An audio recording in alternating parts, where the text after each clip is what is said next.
Channel पर वो निष्पक्ष है कि पत्रकारिता के नाम पर सिर्फ एक आदमी को गुनाह ठहरा देना।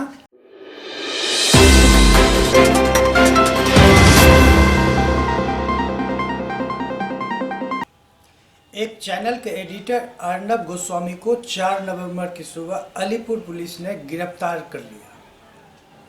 गिरफ्तारी के बाद चैनल ने पत्रकारिता का दुहाई देते हुए पत्रकार को साथ आने की बात कर रही है। लेकिन इस पहलू को समझने से पहले ये समझना जरूरी है कि आखिर अर्नब गोस्वामी की गिरफ्तारी क्यों हुई। नमस्कार, आप देखना शुरू कर दिए ABN लाइव। मैं हूं मनोज कुमार। दरअसल मई 2018 में डिजाइनर अनवय नायक और उसकी मां ने खुदकुशी कर ली। वो और उसकी मां आर्थिक तंगी में चल रहे थे।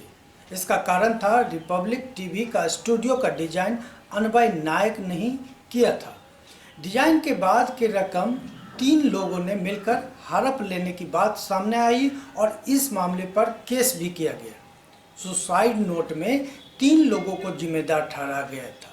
उस 3 में एक अर्नब भी थे, दूसरा फिरोज शेख और तीसरा नितेश थे। सुसाइड नोट में आरोप ये लगाया गया कि अर्नब ने 83 लाख रुपए डिजाइन करवाकर नहीं दिया। वहीं फिरोज पर 4 करोड़ और नितेश ने 55 लाख रुपए नहीं लौटाए।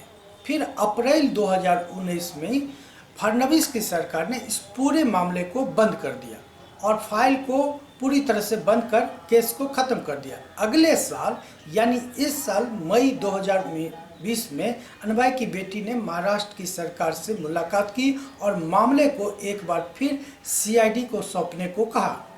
सरकार ने CID को मामला देते हुए निष्पक्ष जांच की बात कही। इस गिरफ्तारी पर नायक के परिवार ने खुशी जताते हुए कहा कि अब उसे निष्पक्ष जांच की उम्मीद जगी है।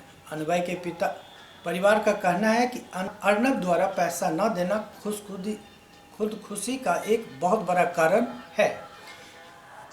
उसकी बेटी ने कहा कि एक लंबी लड़ाई लड़ रहे हैं उन्हें न्याय के लिए और PMO को भी इसके लिए चिट्ठी लिखा है, ऐसा अनवय के परिवार ने प्रेस कॉन्फ्रेंस करके बताया है। दूसरी तरफ चैनल के हेड अर्नब की गिरफ्तारी के बाद चैनल ने बताया कि अर्नब गोस्वामी की गिरफ्तारी एक स्वतंत्र पत्रकार और न्यूज नेटवर्क के खिलाफ बदले की कार्रवाई का हिस्सा है।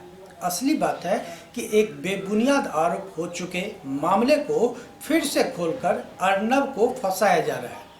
उसके साथ गिरफ्तारी के वक्त मारपीट किए गए और परिवार के साथ भी अच्छा व्यवहार नहीं किया गया। अब यहाँ 2 बात उठते हैं। अर्नब के चैनल लगातार 2 दिनों से गिरफ्तारी के बाद ये कहते फिर रहे हैं कि पत्रकारों को एक प्लेटफॉर्म पर आना चाहिए और अर्नब की गिरफ्तारी का विरोध करना चाहिए। तो अर्नब के चैनल को और अर्नब को ये पता होना चाहिए कि जिस तरीके से वो पिछले 2 महीने में रिया के मामले में 2 महीने से जिस तरीके से प्रसारित किए अपने चैनल पर, वो निष्पक्ष है। क्या एक पत्रकार को इतनी ध्यान नहीं रखनी चाहिए कि किस तरीके से हम खबर को दिखाएं। इन पूरे मामले में ऐसा लोगों का कहना है कि पत्रकारिता के नाम पर सिर्फ एक आदमी को गुनाह ठहरा देना ये कहाँ का जायज है।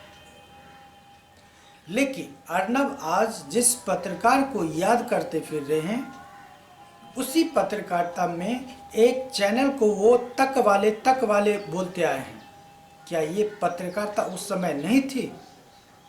क्या एक पत्रकार को निशाना बनाकर आप रिपोर्टिंग और अपने चैनल को इस्तेमाल करेंगे? अगर ऐसा होता है तो आपके साथ जो हुआ है वो आज हो रहा है। रही बात न्याय की, तो अगर आपने कोई गलत काम किए हैं तो कल सज़ा जरूर मिलेगी। अगर आप कोई काम गलत नहीं किए हैं तो फिर कोई ऐसा शख्स नहीं है जो आपको मामले में फंसा सके। तो फिर डरते क्यों हैं? लड़िए। और आप तो पूछते रहते हैं भारत से।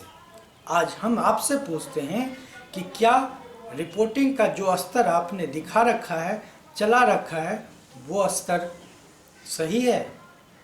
हम मिलते हैं अगले वीडियो में, तब तक के लिए नमस्कार।